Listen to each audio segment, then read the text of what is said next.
Dalawang indibidwal ang arestado sa Cubao, Quezon City sa isinagawang entrapment operation ng Quezon City District Anti-Cybercrime Team dahil sa pagbebenta ng financial accounts at pekeng pera online. Yan ang balitang aking tinutukan. Nasa kote sa Cubao, Quezon City ang dalawang indibidwal na sangkot sa pagbebenta ng financial accounts at pekeng pera online. Sa pinaigting na cyber patrolling, natuntun ng mga tauhan ng Quezon City District Anti-Cybercrime Team ang post ng isa sa mga suspect na nag-aalok ng debit card sa halagang 3,500 piso. Sa pakikipag-ugnayan sa mga suspect, napag-alaman na nagbebenta din sila ng mga pekeng pera na naging daan upang maisagawa ang isang entrapment operation.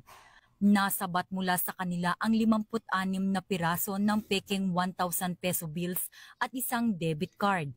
Kinasuhan ang mga suspect sa paglabag sa Anti-Financial Account Scamming Act at illegal possession and use of false treasury or banknotes and other instruments of credit na may kaugnayan sa Cybercrime Prevention Act of 2012.